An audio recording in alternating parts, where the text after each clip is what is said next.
The Samsung Galaxy A55 is offering a premium experience at a more affordable price. It's arguably the most high-end mid-range phone from Samsung so far. The A55's design is heavily influenced by Samsung's flagship phones. The company has completely ditched plastic in favor of an aluminum frame and Gorilla Glass Victus Plus on both the front and back. The metal frame is flat with no curves on the edges of the display or back panel. It's comfortable to hold and use, whether with one hand or two. It's also water and dust resistant, and there's not much to complain about.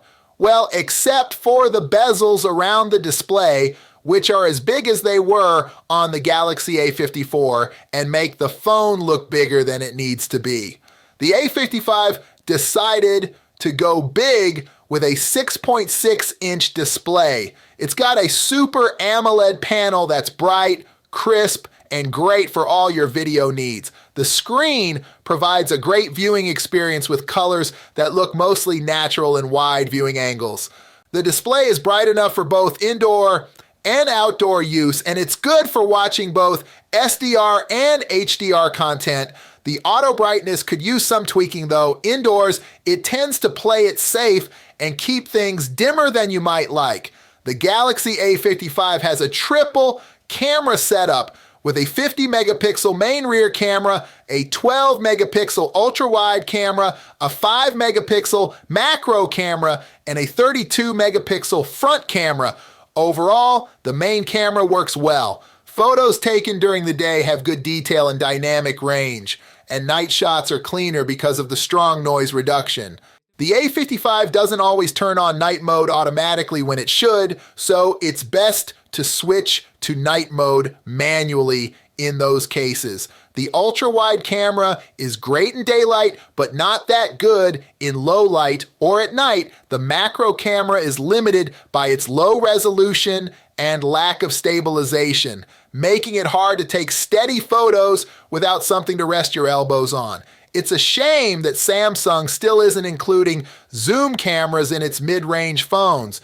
You can record 4K videos at 30 FPS. The video quality is decent in daylight. The selfie camera hasn't changed in 4 years, but it still gets the job done, especially in good lighting. When it comes to performance, the Galaxy A55 stands out from its predecessors. It's equipped with the Exynos 1480 chipset, boasting impressive specifications, including a GPU with AMD's RDNA graphics architecture. It appears Samsung has ramped up its efforts in software optimization, which pays off with the A55 delivering a user experience that's both fluid and responsive. This phone comes with the latest Android 14 operating system and Samsung's One UI 6.11. This software duo ensures a smooth interface that's easy to navigate. The battery life on the Galaxy A55 is quite impressive. It comes with a 5,000 milliampere battery. The charging speed isn't the fastest. Overall, the Galaxy A55 is a strong contender in the mid-range market, offering a good balance of design, display quality, camera performance, and battery life. It's a smart choice for those who want a phone that feels premium and performs well without the flagship price tag.